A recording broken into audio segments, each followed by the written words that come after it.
Hello!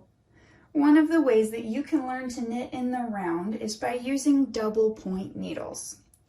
Double point needles have sharp ends on both sides so that you're able to work from either side of the needle. I will start by teaching you how to cast on to double point needles, and then we will connect the ends and create a round piece of knitting that will work up into a hat. You could also do this for any kind of tube-shaped items like mittens or sweaters. But to cast on in the round with double point needles, you start with one double point needle held in your right hand, and you do a normal long tail cast on to start on that needle. My pattern calls for 32 stitches cast on, and 11 of those should be on the first double point needle. So I'll go ahead and make my slip knot and place it on my first double point needle. I will cast on these first 11 stitches with a regular long tail cast on.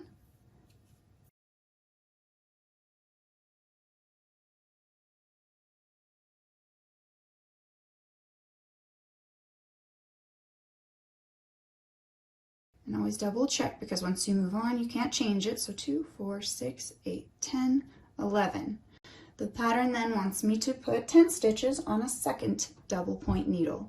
So what you do for that is move the first double point needle that you've been working on between your first pointer finger and your middle finger, and pick up a second double point needle between your thumb and pointer finger. Then you'll pick your yarn back up as if you're going to continue the long tail cast on as you were, but instead of putting it on the first needle, we're going to put that cast on the second needle. So you will pick it up and put that first stitch on your second needle, taking care to slide it on there and get it onto the needle with the same tension as the first. Pull it together so there's no gap, and then continue. We need to do 9 more on this second needle.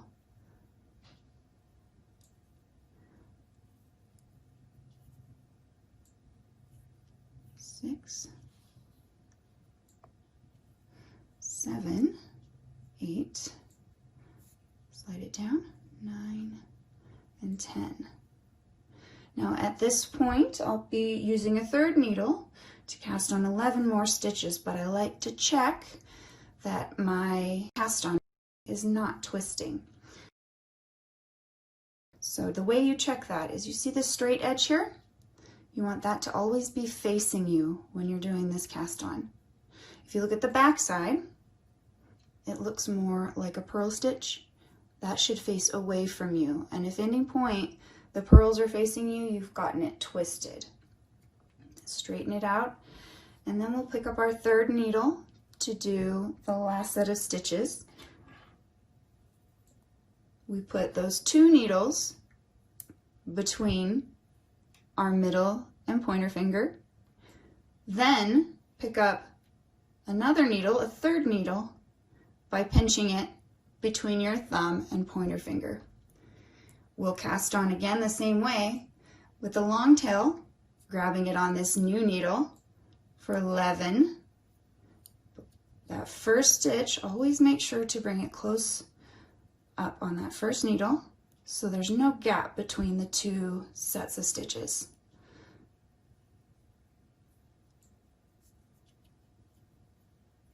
Three, 4, and scoot it down as you go, making sure you don't twist by watching those front stitches. 5, 6, 7, 8, 9, 10, 11. And slide those down towards the middle of those needles.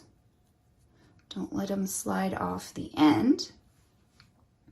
And make sure you still have those straight edges facing you so that you know that you haven't twisted that cast on. I have a little bit extra tail here, more than I need, so I will trim that off.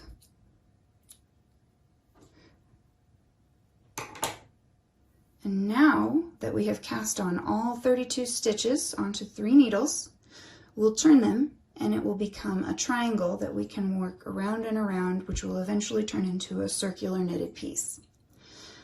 To make these become a triangle, we'll start with the top needle, pinch the bottom 2, and turn the top needle so that you can see the pearly side, the pearl side with the little nodules. Grab the front 2 needles like that, and then you're going to want to bring the second needle out and around and form a triangle of cast on stitches. Make sure inside has the purl stitches or the bumps, and outside has the straight side of that cast on. Now you will join the work to make a circle right here. We will pick up the working yarn. My first stitch is a knit stitch, so I bring the working yarn behind my first needle to prepare to join that into what will become a circle. Then at this point, we will pick it up as if we're going to knit regularly. Hold your yarn the way you usually do, and make sure those 2 ends meet. Pinch with your thumb and middle finger so that those 2 ends stay together, and pick up that 4th double point needle. Most packages do come with 5 double point needles, and I only ever use 4. That 5th one just stays in the package. I'm sure there's plenty of uses for that 5th one, but as a beginner, you really don't need to worry about it. To join these, we'll make a knit stitch into what was our slip knot, our very first cast on stitch. So we'll knit into that, bringing it through as a normal knit stitch and sliding it off that first double point needle. Make sure you pull those close together or you'll have a big gap, and you want that to be relatively tight. And then you just continue working in the pattern. My pattern requires knit purl all the way around for 4 rows. So I will do that now and show you how to switch from needle to needle before I fast forward it and show you the finished brim for this hat.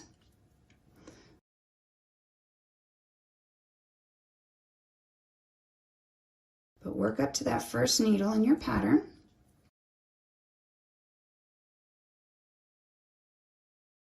And then we've come up to the edge here to our next needle. So we'll just kind of rotate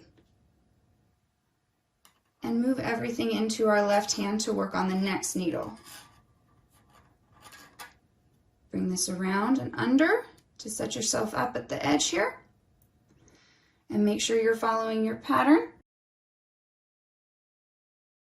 You see, you just transition right onto the next needle. We'll do that all the way around. I'm going to show you how to do that here in fast forward, and then I'll bring you around to see the end result.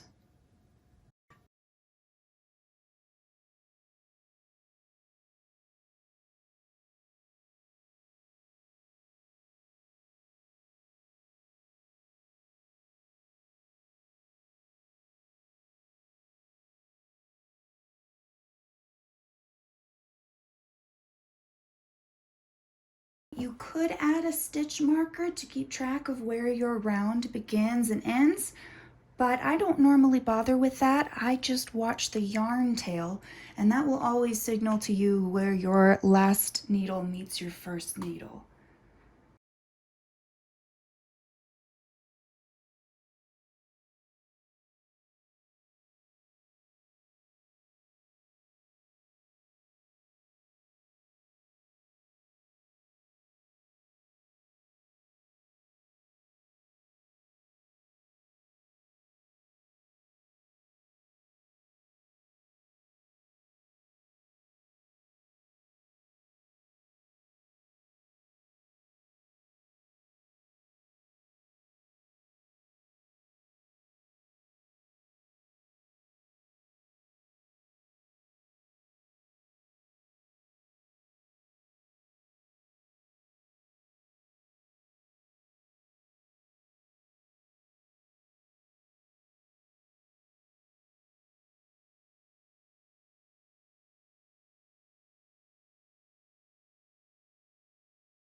Now at this point, we have completed our little 4-row brim for this tiny ornament hat. And as you can see, the triangle started to turn into a circular knitted item. At this point, my pattern will have me switch needles to a larger size and start knitting around and around and around until I have made a long tube to knit a hat. I hope this helped you, and I hope you have a wonderful day.